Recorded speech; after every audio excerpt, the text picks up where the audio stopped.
Acredito que todos vocês já devem estar sabendo que vai ter um hard fork na rede do Ethereum nos próximos dias. Entre aí o dia, acho que dia 13, dia 16, vai acontecer esse hard fork.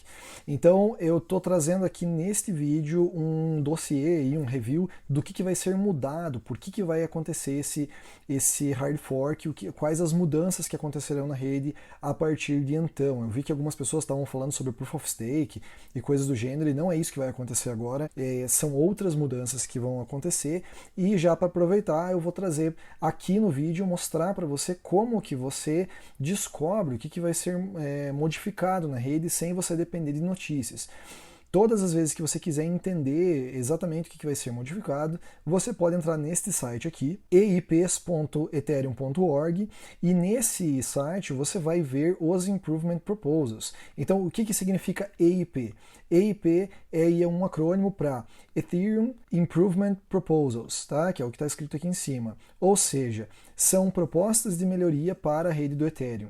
Assim como o Bitcoin tem os BIPs, que é o Bitcoin Improvement Proposals, aqui a gente também tem no Ethereum, e é através desse formato de documento que as modificações são propostas e são aprovadas. Então vamos lá, eu vou tentar ser um pouco mais rápido, eu vou ser sincero para você, eu já tinha gravado esse vídeo e ficou muito chato, eu peguei muito pesado em algumas partes técnicas e eu vou tentar fazer de uma forma menos técnica. Claro, vai ter um monte de termo aí que infelizmente eu não vou poder parar para explicar, mas eu vou tentar fazer de uma forma um pouco mais rápida. Resumindo, o caminho da roça, você vai entrar aqui em Meta, que significa que são os Meta EIPs, e você vai encontrar aqui o EIP, que na verdade ele é um guarda-chuva para outros EIPs, né? O Meta EIP ele é um guarda-chuva aí para outros EIPs. E ele vai ter aqui o Meta EIP Hard Fork Constantinopla, tá? E o número é esse aqui. Então os EIPs eles são numerados para a organização. Você consegue também consultar os hard forks anteriores aqui, né, quais foram as mudanças, mas a gente vai focar o vídeo aqui no Constantinopla, que é o que vai acontecer aí nos próximos dias. Vamos lá. Eu vou entrar aqui e ele vai dizer que o autor foi o Nick Savers, ele está dizendo que ainda está em status draft, foi criado nesta data e ele requer estes outros EIPs. Como ele é um meta EIP, ele tá dizendo que este aqui é um guarda-chuva para esses outros EIPs. Em outras palavras, este hard fork conterá estas mudanças que estão descritas em outros EIPs. Eu vou dar uma lida rapidinho aqui embaixo só para você entender, ele está dizendo codename, tá, algumas outras informações, e ele está dizendo quando que será a ativação, ele vai dizer qual que é o bloco em que será ativado. Ele diz que na rede Ropsten, que é uma rede de teste, seria ativado no bloco 4.230.000, e ele diz que na rede principal seria no bloco maior ou igual a TBD. TBD é um acrônimo para To Be Defined, que significa a ser definido.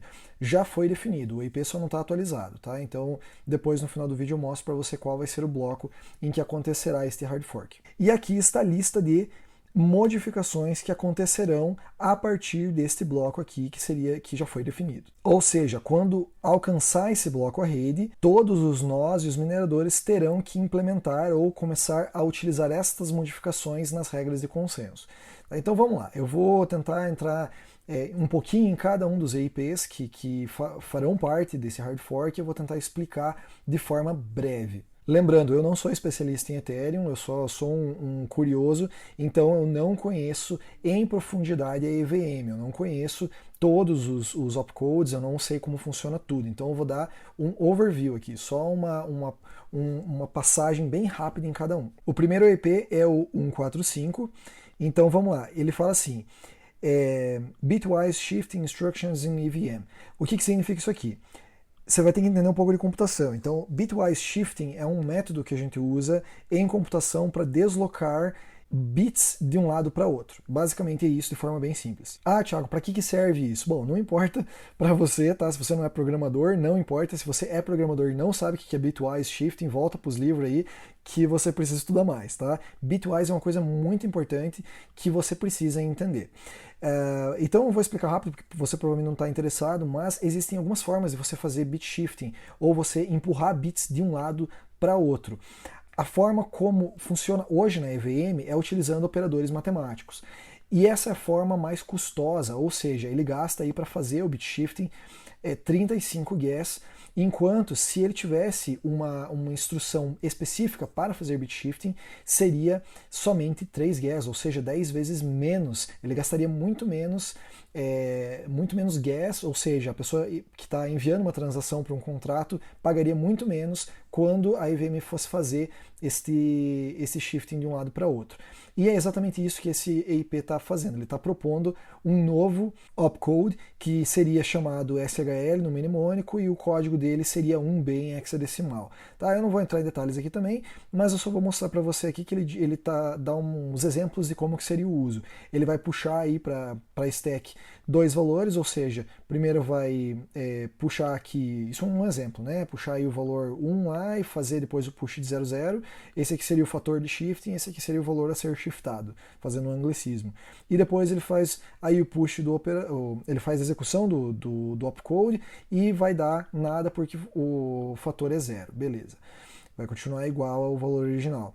Só que se você agora fizer um shift, no próximo aqui ele dá um exemplo fazendo shift. Ele passa o mesmo valor lá, 1, né? E depois ele faz um push do valor da quantidade de bits a ser empurrado para um lado. Aí ele depois manda o operador, o opcode, e daí ele faz o shift. Então seria 1, 0 lá em linguagem de máquina, e isso viraria 2. Então beleza, não vou entrar em detalhes, isso aqui é coisa bem para programador mesmo, para coisa de computeiro, e você provavelmente não está interessado. O resumo da obra é, fazendo desta forma, os programas que fazem bit shift, os smart contracts que precisam fazer bit shifting, bitwise shifting, eles vão fazer gastando muito menos gas. Então a pessoa que está pagando a transação vai precisar pagar menos. Vamos por segundo EIP, que seria esse Skinny Create 2 aqui. E esse aqui, eu já tinha dado uma olhada anteriormente, e ele basicamente serve para preparar aí ou melhorar o suporte ao Ethereum às segundas camadas. Então a State Channels, e seria mais ou menos uma coisa, fazendo um paralelo mais ou menos distante, seria uma coisa similar aos canais que você tem na Lightning Network. Então existem também outras redes de segunda camada para o Ethereum lá, a Plasma, e tem umas outras que eu não vou lembrar o nome agora. E esse EIP aqui, ele provê uma forma de você criar um smart contract de uma forma diferente. Então, para resumir também, antigamente você tinha uma formulazinha para criar o endereço do contrato. Então você, antes de enviar o contrato para a rede, já sabia qual que seria o endereço. A fórmula é essa aqui. Você pega o endereço da pessoa que está enviando o contrato, você faz um append do nonce no final dele. Esse nonce não tem nada a ver com o nonce do bloco lá do Bitcoin, tá? É um outro número que é para identificar a transação de um determinado endereço na rede Ethereum.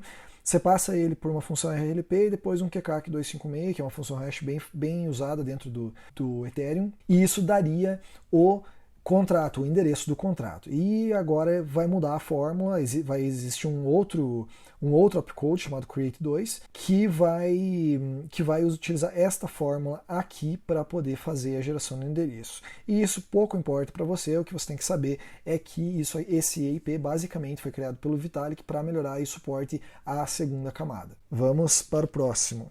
EIP 1052.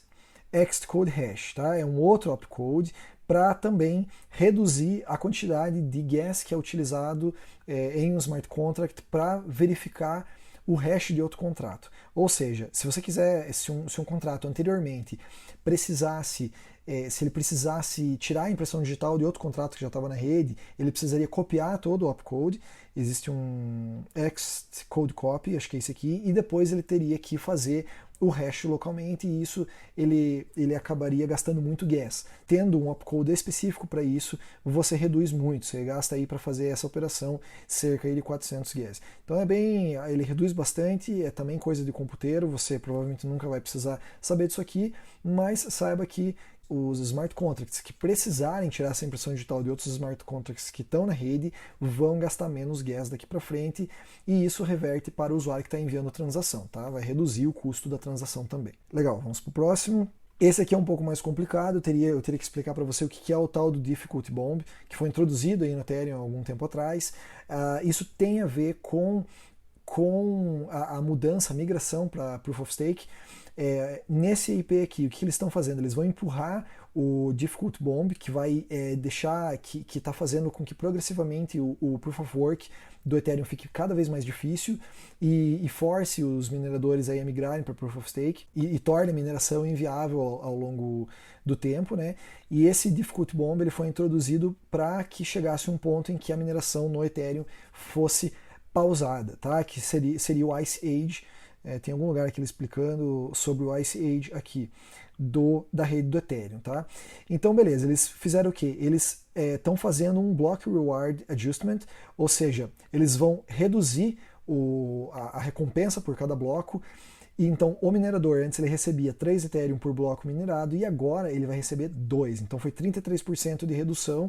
Isso aí impacta a mineração do Ethereum. Os mineradores com certeza não vão ficar felizes em um primeiro momento, porque eles vão ter os mesmos equipamentos e vão estar recebendo aí uma recompensa menor, mas isso aí é parte de um plano maior do Ethereum de mover para Proof of Stake, tá? Então também não vou entrar em detalhes. Se você quiser entrar aqui e ver os cálculos de como que será feito o novo Block Reward aqui, né? Enfim, você entra aqui e dá uma olhadinha. Ok, vamos para o último. Esse aqui ele tem a ver com storage.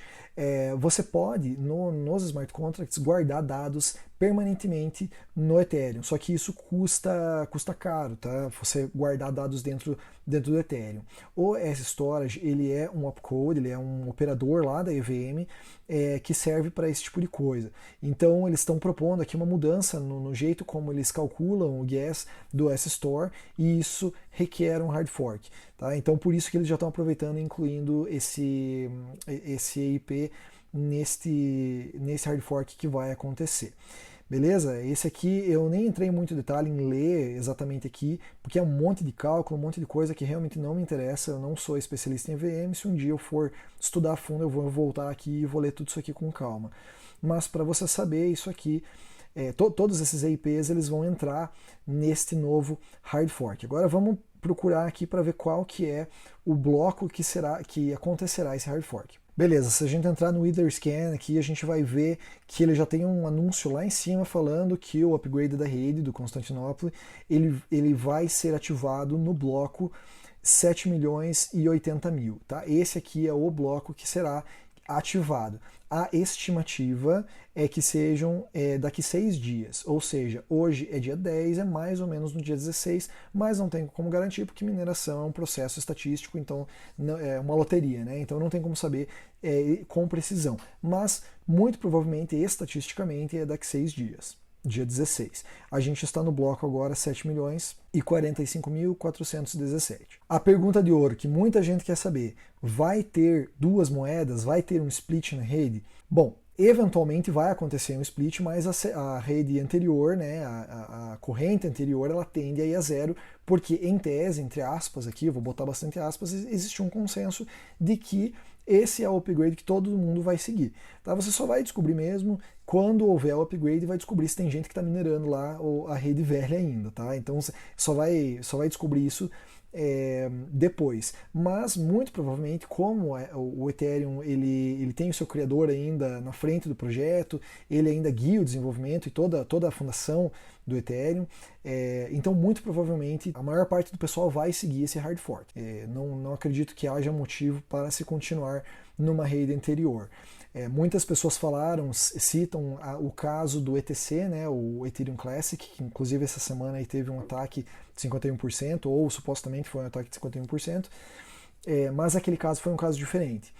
Aquele caso lá, existiu um roubo dentro da DAO, que foi um smart contract aí muito importante, e eles, entre aspas, de novo entraram em consenso de que todo mundo ia reverter e voltar os blocos, incluindo exchanges e tal, para poder retornar o saldo aos seus criadores. Tá? Eu tenho uma opinião sobre isso, mas eu não vou dar no canal aqui.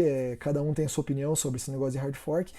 Você provavelmente não vai ganhar uma segunda moeda. A tua moeda que está hoje lá no blockchain e nessa corrente que vai morrer, provavelmente ela vai tender a zero. Então, provavelmente a corrente que vai manter valor e continuar o seu curso normal das coisas é a corrente que a maioria vai seguir, beleza?